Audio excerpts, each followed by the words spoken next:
Pagi ini saya akan mengundang Ci Inge untuk menyampaikan firman-Nya. Terima kasih. Selamat pagi saudara-saudara. Topik khotbah kita hari ini adalah A Life of Thanksgiving. Hidup yang bersyukur. Mari kita sekarang sama-sama baca dari 1 Tesalonika 5 ayat 18. Mengucap syukurlah dalam segala hal, sebab itulah yang dikehendaki Allah di dalam Kristus Yesus bagi kamu. Dalam ayat ini saya melihat ada 3 poin yang penting. Yang pertama mengucap syukur, kedua dalam segala hal, dan yang ketiga inilah yang dikehendaki oleh Allah. Ya, kita sekarang akan mulai dengan yang pertama mengucap syukur. Apa artinya mengucap syukur? Mengucap syukur itu adalah ekspresi dari iman kita atas kebaikan, kasih setia, dan kuasa Tuhan dalam hidup kita. Itu selalu positif, pikiran dan perasaan dan pikiran kita selalu positif. Itu merupakan ciri dan gaya hidup dari orang Kristen. Orang yang tidak hidup dalam Tuhan itu seringnya banyak mengeluh. Mengeluh itu menunjukkan ketidakpuasan kita. Kita tuh protes, kayaknya kita tuh mengatakan bahwa Tuhan itu tidak sanggup, Tuhan tidak menguasai keadaan, atau dia tidak mau dan tidak peduli atas kita. Karena itu mengeluh itu adalah dosa, malahan dosa yang besar. Dengan mengeluh sebetulnya kita tuh menghina Tuhan. Sebetulnya mengeluh itu tidak ada manfaatnya sama sekali. Dia hanya memberikan kepuasan semu di hati kita, di batin kita. Tetapi tidak sama sekali tidak mengubah keadaan. Dengan mengeluh kita menempatkan kita menjauhi posisi dari kasih dan kuasa Tuhan dalam kehidupan kita. Makanya dengan kita menjauhi Tuhan, maka memberi kesempatan pada setan untuk masuk dan menguasai hidup kita. Kita melihat cara kerja setan selalu 3, yaitu mencuri, membunuh, dan membinasakan. Itu cara kerja setan selalu. Jadi kalau kita sering mengeluh, maka setan itu bisa masuk dan dia mulai dengan mencuri. Mencuri apa? Mencuri damai sejahtera dan sukacita kita. Makanya kita melihat orang yang sering mengeluh itu mukanya tuh suram. Dan kok tambah sering mengeluh, lama-lama dari suram jadi menyeramkan. Jadi orang tuh malas mendekati dia. Gimana dia bisa menjadi saksi hidup kalau orang baru ngeliat dia aja udah nggak mau deket-deket ya.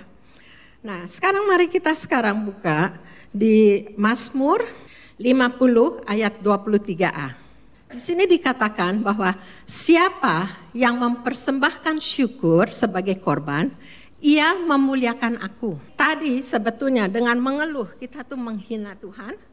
Tetapi dengan ucapan syukur kita memuliakan dia. Apa artinya memuliakan dia? Memuliakan dia itu menghormati dia, meninggikan dia, menempatkan dia sebagai Tuhan dan Raja dalam kehidupan kita. Kita lihat khotbah Yesus waktu dia mulai dengan ministrinya, kita lihat sama-sama di ayat 4 ayat 17. Sejak waktu itulah Yesus memberitakan, bertobatlah, sebab kerajaan sorga sudah dekat. Jadi Yesus mengatakan kerajaan sorga sudah dekat.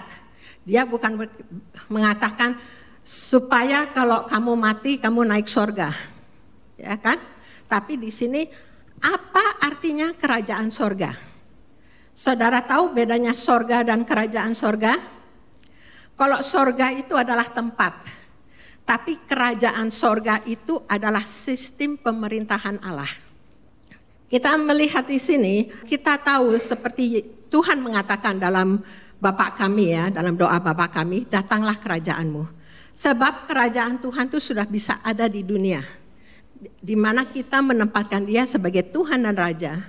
Di situ adalah kerajaan sorga. Karena itu di dalam Lukas 17:21b dikatakan, sebab sesungguhnya kerajaan Allah ada di antara kamu. Kerajaan Allah sudah ada di antara kita. Bila kita menempatkan Tuhan sebagai Tuhan dan Raja, sistem pemerintahan Tuhan ada di dalam dunia. Kerajaan Allah itu dikatakan di Roma 14:17, saya nggak tulis, bahwa kerajaan Allah itu bukan soal makanan dan minuman, tetapi soal kebenaran, damai sejahtera, dan sukacita oleh oleh Roh Kudus ya. Sekarang kita sudah ngelihat mengucap syukur. Jadi mengucap syukur itu kan dikatakan adalah ekspresi dari iman kita. Karena itu harus diucapkan. Jangan pernah kita bilang, oh kita selalu bersyukur pada Tuhan dalam hati kita. No, harus diucapkan ya, pengucapan syukur. Poin kedua itu dikatakan dalam segala hal. Ya, sangat mudah kita bersyukur kalau kita hidupnya dalam keadaan baik, sehat, diberkati, doa-doa kita dikabulkan, itu mudah sekali. Tetapi bagaimana kalau keadaan kita susah, kita sakit, kita dikhianati, dianiaya, ditipu orang, apa kita masih tetap bisa bersyukur? Jadi kita harus tahu ya bahwa segala hal yang terjadi dalam kehidupan kita itu Tuhan campur tangan dan mendatangkan kebaikan. Ini kita semua sudah tahu di dalam Roma 8:28 yang dikatakan bahwa kita tahu sekarang bahwa Allah turut bekerja dalam segala sesuatu untuk mendatangkan kebaikan bagi mereka dengan dua syarat, bagi mereka yang mengasihi dan bagi mereka yang terpanggil sesuai dengan rencana Allah. Sekarang kita ngelihat ya, masa sulit itu adalah kesempatan kita untuk mengalami Tuhan. Sekarang saudara tahu nggak bedanya pengetahuan dan pengenalan? Kalau pengetahuan itu kita ngotot, belajar Bible, kita banyak pengetahuan. Jadi pengetahuan tentang Tuhan bisa didapat tanpa pengalaman dengan Tuhan. Ini kita lihat dari ahli-ahli Taurat, dari orang Farisi. Makanya mereka walaupun mereka tahu segala isi Taurat, mereka pintar sekali, tetapi mereka tidak mengenal Tuhan waktu Tuhan datang ke dunia. Tapi pengenalan akan Tuhan hanya didapat dengan pengalaman bersama dengan Tuhan. Kita bisa melihat bedanya, jadi kalau hanya pengetahuan sering menyebabkan kesombongan, tetapi pengenalan akan Tuhan, tandanya adalah kehidupan yang berubah dan yang berbuah. Makanya Yesus juga mengatakan bahwa hati-hati nanti ada nabi palsu yang menyamar sebagai domba, tetapi mereka adalah serigala yang buas. Dan Yesus melanjutkan mengatakan bahwa dari buahnya lah kita mengenal mereka. Jadi orang biar misalnya tuh pinter khotbah, pinter Bible semua, tapi tidak ada buah, mereka tidak mengenal Tuhan. Ya. Sekarang tadi kita melihat bahwa masa sulit itu memberikan kita kesempatan untuk mengalami Tuhan ya, untuk mengenal Tuhan. Sekarang hubungan-hubungan yang sulit itu adalah kesempatan untuk pembentukan karakter kita supaya menjadi semakin serupa dengan Tuhan. Semua tahu ayat Amsal 27 ayat 17 yang mengatakan bahwa besi menajamkan besi dan orang menajamkan sesamanya. Jadi kita tuh kalau menghadapi orang-orang yang menyebalkan, yang menyakitkan, kita mestinya kita percaya kehidupan kita itu Tuhan ikut campur tangan dan Tuhan izinkan gesekan-gesekan itu terjadi. Sebab 90% pembentukan karakter kita adalah melalui proses dan respons bagaimana kita menghadapi sakit hati. Bukan mengeluh, tetapi kita mempunyai respons yang benar. Jangan sangka kita itu bisa jadi seperti Tuhan asal kita nyanyi, ku mau seperti Yesus 10 kali. Tetapi melalui gesekan-gesekan, itu baru kita ada pembentukan karakter. Karakter berasal dari bahasa Latin yang artinya akar dari bahasa Latin artinya dipahat. Dipahat itu apa? Membuang bagian-bagian yang tidak perlu. Mungkin saudara sudah pernah mendengar ada suatu cerita, ada seniman lagi jalan-jalan di hutan, dia ngeliat ada kayu gede. Langsung dia bawa kayu itu ke rumahnya. Lantas dia mulai memahat kayu itu, akhirnya kayu itu jadi patung yang sangat indah. Waktu teman-temannya datang, semua pada bengong, wow hebat banget ya, patungnya indah banget gitu ya, dikagumi. Tapi seniman itu berkata apa? Dia berkata bahwa patung itu sebenarnya sudah ada di batu yang besar itu. Dia hanya membuang bagian-bagian yang tidak perlu. Demikian juga dengan kita. Keserupaan kita dengan Kristus itu, kita tahu bahwa Kristus sudah hidup di dalam kita. Tetapi perlu bahwa kedagingan kita, jadi yang tidak perlu itu dipahat, dibuang, supaya rupa Kristus menjadi nyata dalam kehidupan kita. Ya. Di Roma 8:29 dikatakan bahwa sebab semua orang yang dipilihnya dari semula, mereka juga ditentukannya dari semula untuk menjadi serupa dengan gambaran anaknya. Tadi kita baca 8:28 bahwa Tuhan turut bekerja dalam segala sesuatu untuk mendatangkan kebaikan. Nah, jangan kita tuh memikir, kebaikan tuh apa? Dapat berkat banyak. Tapi sebetulnya yang Tuhan maksudkan kebaikan buat kita ini, dia teruskan di ayat 29, untuk menjadi serupa dengan gambaran anaknya. Jadi kebaikan itu adalah keserupaan kita dengan Kristus. Bukan berarti enggak diberkati ya, pasti diberkati. Tapi yang terutama itu keserupaan dengan Kristus. Karena Tuhan itu jauh lebih mementingkan kekekalan daripada kekinian. Orang tuh senangnya, pokoknya sekarang diberkati udah seneng, hidupnya enak. Tapi Tuhan lebih mementingkan kekekalan dari hidup kita. Untuk jadi serupa dengan Kristus. Karena itu tujuan utama Tuhan. Sebab sebetulnya Tuhan mengembalikan manusia kepada rencana Allah yang semula. Ingat kan saudara, Tuhan waktu menciptakan kita, menjadikan kita serupa dengan gambar dan rupa Dia. Keserupaan dengan Kristus itu adalah yang paling penting ya, yang kita harus tahu. Kita mesti tahu bahwa Tuhan memakai ketidaksempurnaan orang-orang di sekeliling kita untuk menyempurnakan kita dan sebaliknya. Jadi kalau ada orang yang nyebelin yang apa, kita tuh jangan mendingan gak ngumpul, kita menghindarkan atau kita doa supaya merubah dia jadi lain. Tapi kita mesti tahu itu Tuhan pakai untuk menyempurnakan kita. Saya ingat dulu saya pernah kerja di tempat kerja yang terakhir. Waduh, bos saya itu sangat-sangat spesial. Spesial dalam arti kata kalau orang Jawa bilang itu nyengitin banget. Benar-benar. Dan bukan saya aja yang berasa begitu. Saya melihat beberapa orang yang bekerja sebelum saya, ada yang keluar cuma gara-gara dia. Ada juga yang minta pindah bagian. Mereka semua bengong, kok saya bisa aja bertahan. Tetapi karena saya tahu, Tuhan menempatkan saya di sana sebab Tuhan mempunyai tujuan untuk membentuk karakter saya. Saya tahu karakter kita semua masih banyak yang mesti dipahat dan dipoles ya saudara-saudara. Karena itu di Yakobus 1 ayat 2 kita mengerti sekarang akan firman Tuhan yang mengatakan, saudara-saudaraku, anggaplah sebagai suatu kebahagiaan apabila kamu jatuh ke dalam berbagai-bagai pencobaan. Sebab kamu tahu bahwa ujian terhadap imanmu itu menghasilkan ketekunan, dan biarlah ketekunan itu memperoleh buah yang matang, supaya kamu menjadi serupa dan utuh dan tidak kekurangan suatu apapun. Ini dikatakan supaya kita tekun dan seterusnya kita menjadi sempurna, utuh, tidak kekurangan suatu apapun. Artinya itu kita menjadi dewasa rohani. Saudara tahu bedanya orang dewasa rohani dan yang belum dewasa? Itu terlihat dari ucapan kata-katanya juga.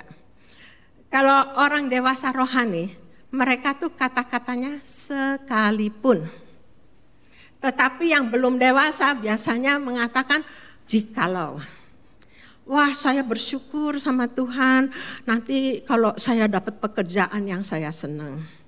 Saya bersyukur kalau, semuanya ada kalau, anak-anak saya sudah besar, sudah berhasil. Selalu ada kalau. Tetapi orang yang dewasa rohani mengatakan sekalipun.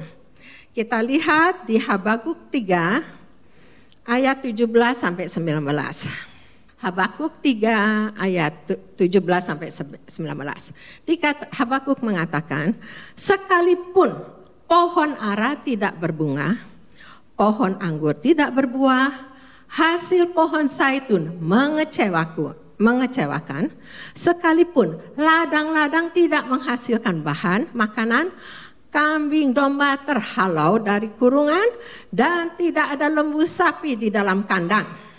Namun, ya ini tadi yang dikatakan nggak ada ini, nggak ada itu semua kayak usahanya jatuh, bangkrut, hidup dalam kekurangan, iya kan?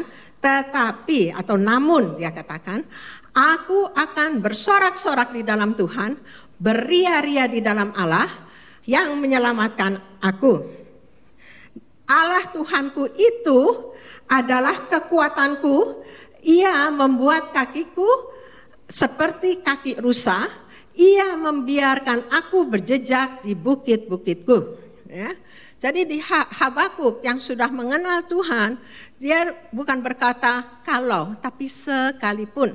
Dan kita juga ingat, semua orang tahu Mazmur Daud, Tuhan gembalaku yang baik, bahwa sekalipun aku berjalan di lembah kekelaman, aku tidak takut bahaya. Sebab Tuhan besertaku, gadamu dan tongkatmu itulah yang menghibur aku. Jadi Daud itu yang sudah, dia selalu merenungkan firman Tuhan, dia tahu persis firman Tuhan, dia mengatakan bahwa gada dan tongkat Tuhan itulah yang menghibur aku. Yaitu gada itu untuk protection, tongkat itu adalah untuk memimpin dia. Jadi dia tahu bahwa di dalam Tuhan yang memimpin kehidupan dia. Jadi dia tahu sekali akan firman Tuhan yang mengatakan bahwa Tuhan sekali-kali tidak akan membiarkan kita dan sekali-kali tidak akan meninggalkan kita. Jadi itu juga antara protection dan pimpinan Tuhan selalu berada dengan kita bila kita selalu hidup di dalam Tuhan. Tadi bahwa semua masalah, semua hubungan yang tidak enak, semuanya itu mendatangkan kebaikan bagi kita. Dan yang kedua itu Tuhan memberikan kita kemampuan. Di 2 Petrus 1 ayat 3a dikatakan, karena kuasa ilahinya telah menganugerahkan kepada kita segala sesuatu yang berguna untuk hidup yang saleh oleh pengenalan kita akan Dia. Di sini jelas dikatakan telah. Segala sesuatu, jadi Tuhan memberikan kemampuan buat kita, sudah memberikan kemampuan bagi kita untuk hidup yang saleh. Arti hidup saleh itu apa sih? Saudara tahu hidup yang saleh? Kalau dalam rumus dikatakan saleh itu godliness.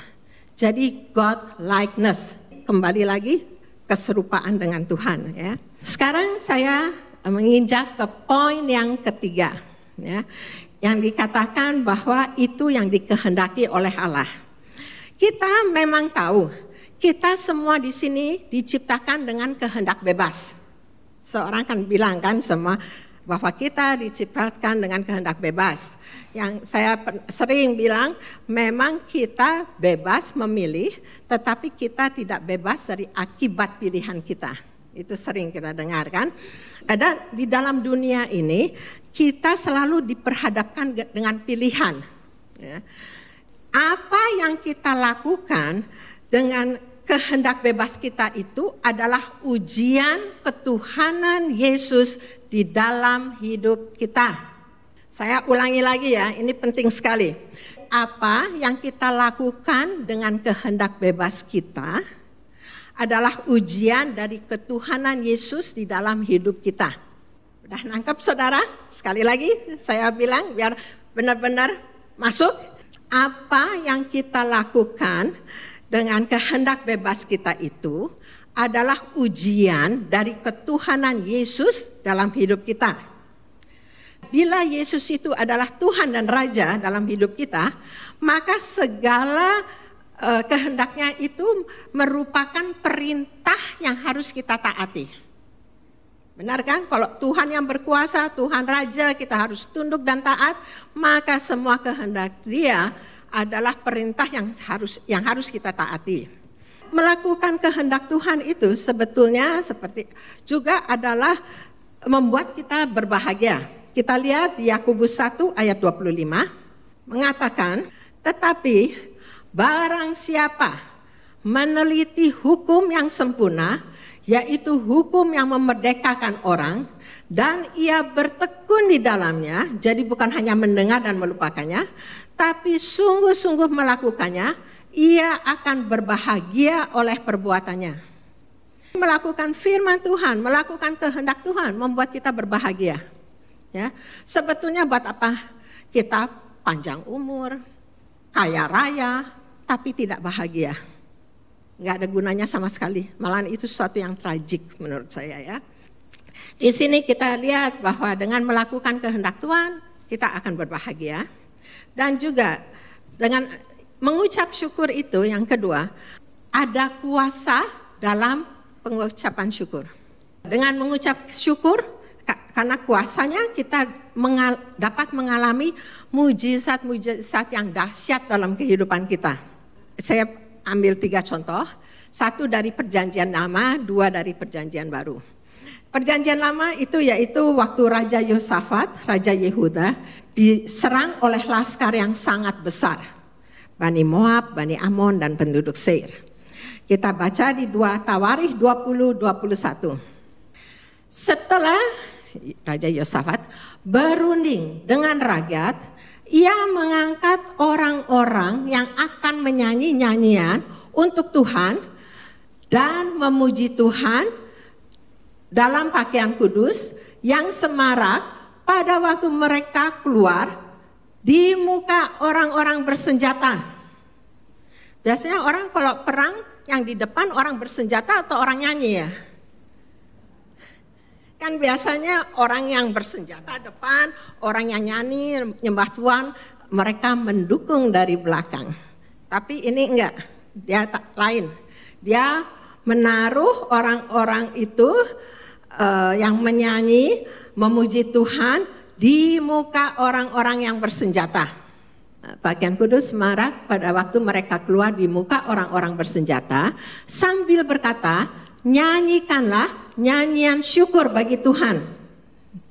Nyanyian syukur, mengucap syukur, bahwasanya untuk selama-lamanya kasih setianya. Dan kita loncat ke ayat 24. Mereka dengan menyanyi, ketika orang Yehuda tiba di tempat peninjauan di padang gurun, mereka menengok ke tempat laskar itu, tampaklah semua telah menjadi bangkai berhantaran di tanah, tidak ada yang terluput. Ya. Jadi hanya dengan nyanyian, orang senjata sih jalannya di belakang, nggak ngapa-ngapain, cuma jalan aja. Tapi dengan itu semua musuh jadi bangkai. Ya. Yesus sendiri juga memberikan teladan bagaimana kita menghadapi masalah besar hanya dengan mengucap syukur. Ya. 2 mujizat yang Tuhan lakukan, yaitu mujizat yang pertama memberi banyak, tapi ini yang saya pilih, yaitu mujizat memberi makan 5.000 orang. Ini mujizat tuh begitu penting. Kalau kita lihat ya, mujizat Tuhan itu ada di 4 Injil. Jadi ada nanti di Matius ada, tapi di Yohanes tidak ada, di Yohanes ada, di Lukas tidak ada. Tetapi mujizat memberi makan 5.000 orang itu ada di keempat Injil. Ditulis dan dicatat di keempat Injil. Ya. Kita baca sekarang dari Yohanes 6 ayat 8. Ini pada waktu banyak orang mengikuti Yesus, sebab Yesus mengadakan banyak mujizat-mujizat penyembuhan. Tapi hari sudah mulai malam dan orang-orang sudah lapar. Murid-muridnya bilang suruh pulang biar mereka, sebab di tempat mereka enggak ada namanya, kok di sini kali restoran, kedai kopi, jadi suruh pulang cepat-cepat. Di sini kita baca Yohanes 6:8. Tapi Yesus bilang, enggak, kita yang akan memberi mereka makan kan. Seorang dari murid-muridnya, yaitu Andreas, adalah saudara Simon Petrus, berkata kepadanya, Di sini ada seorang anak yang mempunyai 5 roti jelai dan 2 ikan. Tapi apakah artinya untuk orang sebanyak itu? Ya masuk akal ya. Kalau 5 roti 2 ikan dimakan 10 orang aja cukup nggak ya? Itu juga dibagi-bagi sedikit-sedikit juga rasanya nggak cukup. Ini 5.000 laki-laki ya. Secara logika sangat mustahil memberikan makan orang dengan hanya 5 roti dan 2 jelai. Lantas di ayat 10 kata Yesus, suruhlah orang-orang itu duduk. Adapun di tempat itu banyak rumput.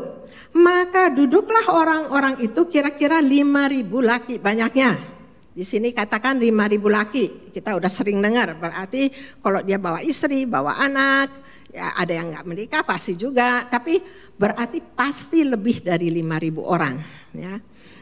Lalu Yesus mengambil roti, mengucap syukur, dan membagi-bagikannya kepada mereka yang duduk di situ.